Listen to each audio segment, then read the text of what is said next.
지난 21일에 기획예산처와 함께 교육교부금 내국세 연동제 폐지를 발표하셨습니다. 네. 교육재정을 위해서 애써주신 것 굉장히 수고의 경의를 표하지만 비판하지 않을 수가 없습니다. 왜 그러냐? 54년을 이어온 제도가 하루아침에 바뀐 것이에요. 근데 이것은 교육의 어떤 면에서 근간을 뿌리째 흔드는 내용이라고 볼 수가 있습니다.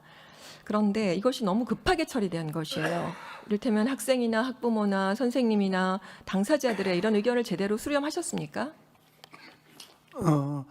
그 기획예산처하고 그 교육부가 구체적으로 방안을 정부 차원의 통일된 개편안을 마련하는 과정에서 전체 교육계 전체 의견 수렴을 못했지만 그건 사실입니다. 아시듯이 7월 8일 날 우리 토론회 때 시도교육감협회 회장님이 직접 참석도 하셨고 그 다음에 교육감님들께 진행 상황을 보고도 드리고 했습니다만 부족했던 건 사실. 네, 사실은 그 흔한 공청회 한번 개최하지 않았습니다. 오늘 아침 11시에 아침에 대한민국 교육감 협의회에서 전국 교육감님들이 다 모이셔서 긴급 반대 기자회견을 하셨어요. 거기서 본인들이 너무 배제되었다, 절차상의 문제가 있다라는 문제 제기를 하셨습니다. 민의의 정당인 국회마저 사실은 어떤 면에서 패싱당한 느낌을 지울 수가 없습니다. 왜 그러냐 하면 금요일 날 이 법안을 발표하셨는데 그 이후에 저도 설명을 들었고요. 하루 전에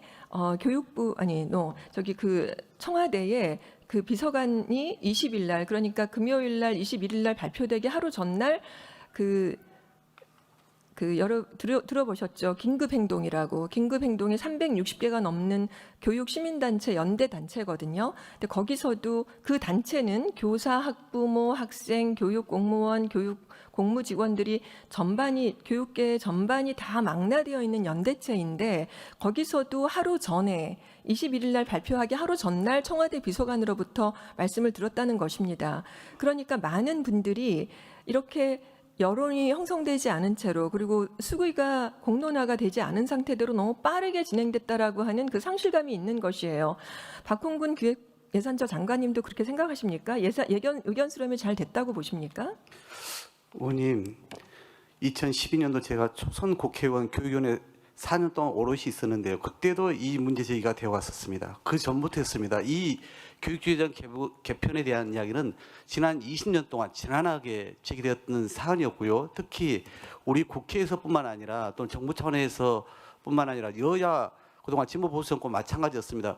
감사원에서도 그런 요구를 했었죠. 그리고 언론에서도 계속 되어왔던 사안입니다. 예. 많이 말씀하셔서 많이 나름 논리가 있으신 표현이 많이 있으셨는데요. 교육부와 충분히 의견 협의를 해왔습니다. 저는 그렇게 생각하지는 않습니다. 장관님, 이것이 그 거시적인 방향이 있었어요. 나름의 담론도 있었는데 주로는 이제 국민의힘 같이 이렇게 보수 정권에서 많이 말씀하셨던 것이고 사실은 거시적인 담론이나 방향은 있었지만 지금처럼 구체적인 어떤 모델이 나온 것은 지금이 처음입니다. 장관님께서 말씀하신 것이 많이 이렇게 보편적으로 잠깐 답변을 제가 시간 드리겠습니다, 장관님. 그러니까 이 모델을 가지고 논의할 시간이 그렇게 많지 않았다는 것은 분명히 말씀드릴 수가 있습니다. 게다가 지금 행정절차법에서 그 입법 예고 기간을 지금 어제 오후에 예고되었는데 예고 기간이 이번 주 금요일까지입니다. 보통 행정절차법에서는 입법 예고 기간을 특별한 사유가 있지 않으면 40일 이상을 두게 되어 있어요. 근데 왜 5일 이내로까지 이렇게 급하게 하시는 것입니까? 그리고 지방교육재정교부금법 등에서는 예산 부수 법안으로 지정돼야 된다라고 하는 취지로 예고가 되었던데 이렇게 부수 법안으로 지정이 되면 국회 교육위원회 심의조차 이루어지지 않습니다. 사실상 국회 패싱 아닙니까? 장관님? 어차피 국회에서 심사하실 것 아닙니까? 교육위원회에서는 심의조차 하기 어렵습니다. 게다가 입법 예고 기간도 너무 짧습니다. 자, 장관님 아까 말씀하셨는데 19대 국회에서 2번이나 연속 4년 동안을 교육위를 하셨습니다.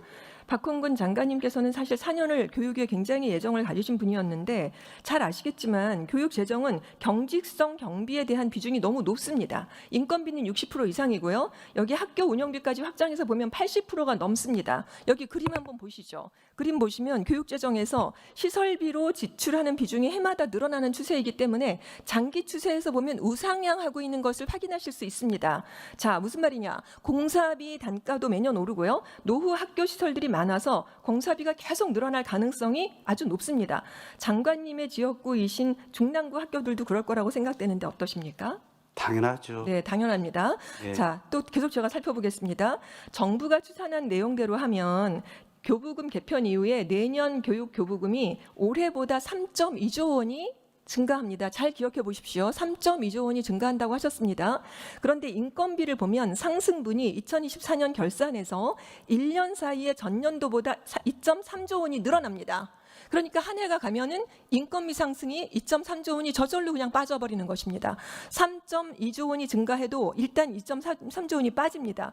그런데다가 담배 소비세가 지방 교육세로 전입하는 그런 지방세법 조항이 올해로 일몰돼 버려요. 그러면 그것이 1.7조 원입니다. 그러면 아까 인건비에서 2.3조 원 빠졌죠? 거기에 지금 1.7조 원이 줄어듭니다. 그러면 이것이 4조가 되어요. 근데 올해보다 3.2조 원 증가한다고 그러셨어요. 장관님께서 늘 말씀하셨습니다. 매년 이것이 그 지방교육 재정 교부금이 줄어든 것이 아니라고 그러세요. 근데 3.2조 원이 증가해봤자 그 인건비 상승분 그리고 이렇게 담배 소비세가 일몰되면서 오히려 8천억 원이 마이너스가 발생하게 됩니다. 그러면 무슨 일이 벌어지느냐? 경직성 경비에서 지출을 줄일 수는 없을 테니까 고스란히 이것이 아이들에게 써야 할 예산에서 피해를 보게 되는 것이에요. 자, 그런데 방만한 이렇게 운영, 교원이 학생이 줄었는데 왜 교원이 계속 늘어나느냐? 방만한 재정 운영 아니냐고 자꾸 말씀하세요. 그런데 잠깐 PPP 보시죠. 박홍근 장관님께서 20대 국회에서 대표 발의하셨던 방과 후 학교 관련 법안입니다. 너무나 좋은 취지입니다. 보십시오. 방과 후에 학교를 잘 운영해서 기초학력이 떨어지는 그 어려운 학생들을 돕고자 하는 굉장히 따뜻한 법안입니다. 자, 다음 화면을 보시면 장관님 법안대로 매년 추가 발생하는 인건비가 당시 매년 600억 원이 넘어요. 그렇게 되면 5년 동안 총 예상 소요액은 약 3,300억 원입니다. 다음 보시죠. 기초학력보장법입니다. 이건 역시 굉장히 사려가 깊으신 법이셨어요. 20대에서 발의하셨고 이것이 5년 동안 거의 5조 가까운 비용이 드는 법안입니다. 장관님, 저는 이것이 이렇게 발의하신 법안들이 국가재정을 좀먹는 그런 방만하게 운영하는 그런 법안이 아니라고 생각합니다. 자, 국가의 책임 제가 좀 돌봄. 답변해도 됩니까? 잠깐만요, 장관님. 조금 제가 기회를 드리겠습니다. 국가 책임 돌봄 그리고 기초학력 보장 모두 중요한 교육적 의미를 담고 있습니다.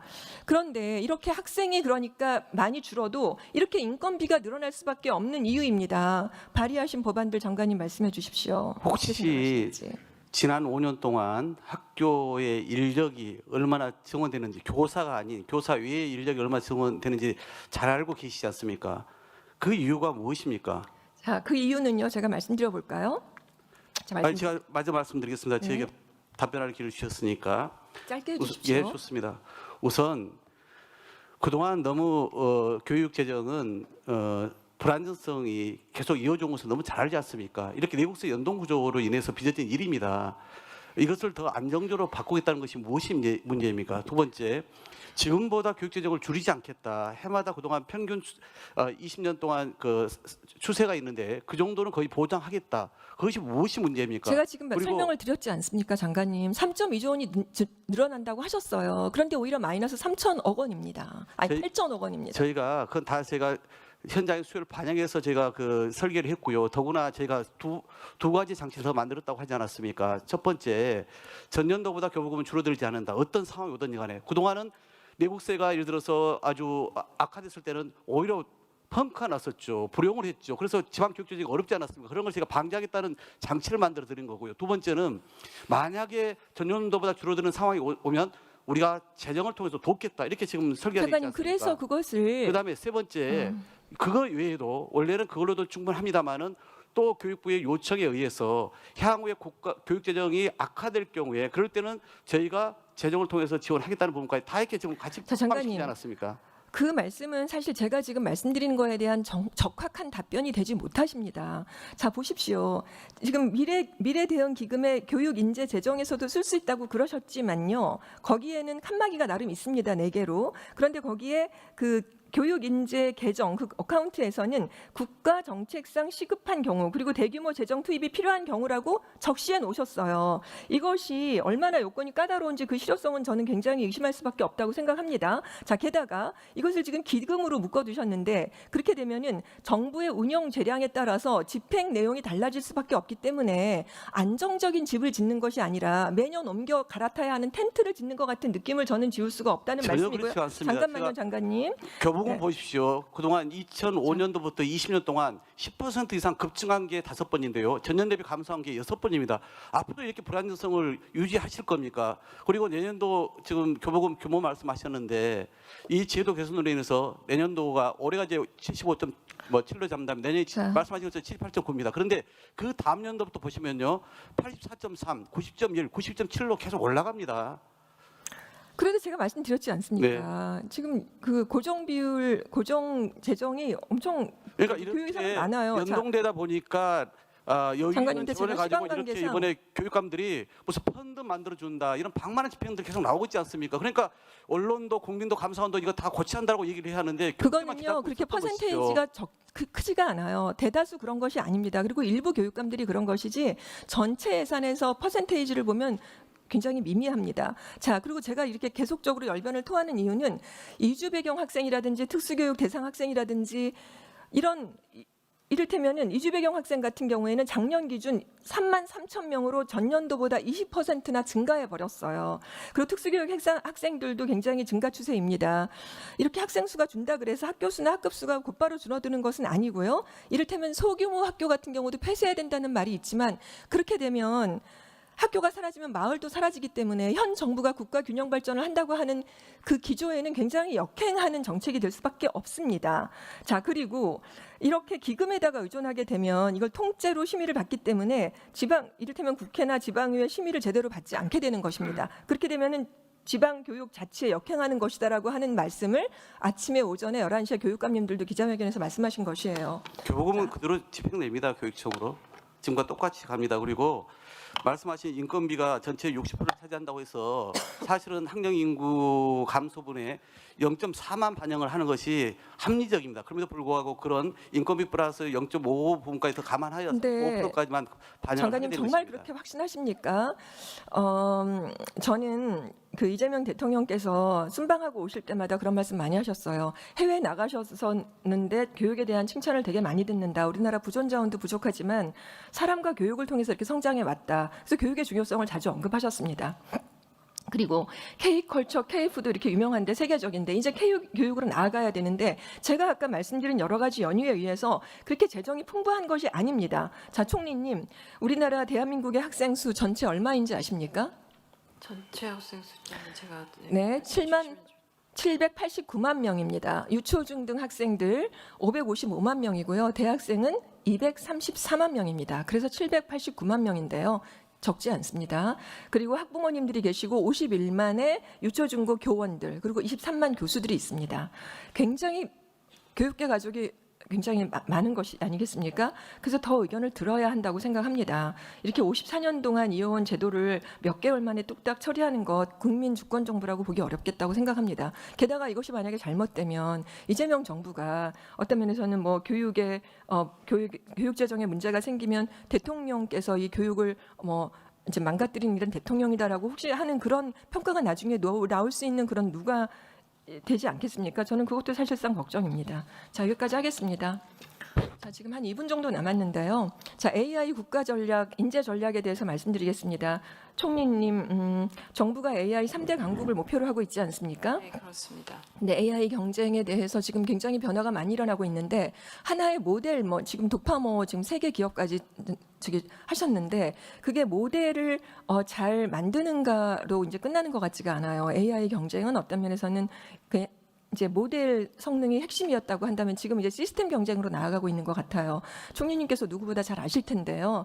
이제 미국의 경우에는 하드웨어, 데이터, 모델, 소프트웨어, 응용 서비스 이런 것들을 한 묶음으로 보는 풀스택 AI를 내세우고 있고 중국 같은 경우에도 모델, 칩, 클라우드, 응용 서비스 이런 걸 한꺼번에 함께 움직이고 있습니다. 이렇게 이제 총리님께서는 그 3대 강국에 드는 것을 어떤 기준으로 보시는지 짧게 답변해 주시죠. 지금 저희가 3대 강국 관련해서 말씀드린 것은 지금 기술력 관련된 부분에서의 부분이 있고요. 맞습니다. 네. 그런데 제가 여기 한번 화면을 보시면은요, AI 2025 글로벌 AI 인덱스를 보시면 종합 순위가 5위입니다. 그런데 인재 전략은 13위예요. 근데 인재 전략 저 점수 밑에 마지막 줄을 보시면은 2024년도에는 20점이었는데 2025년에 12점으로 점수가 떨어지기까지 합니다. 자, 무슨 말씀이냐? 정부 투자는 크게 늡니다. 그런데 인재 양성 지원 예산은 7천억에서 여기 다음 슬라이드 보여주시죠. 네, 7천억 원에서 1조 4천억까지 2배가 늘고요. AI 지원 예산은 3조 3천억에서 9천억 원으로 늡니다. 그러니까 늘어나는 속도가 AI 전체 지원 예산에 미치지 못하고 있는 것입니다. 이렇게 인프라에 비해서 사람과 인재를 키우는 부분이 소외되지 않은지 살펴봐야 될 건데요.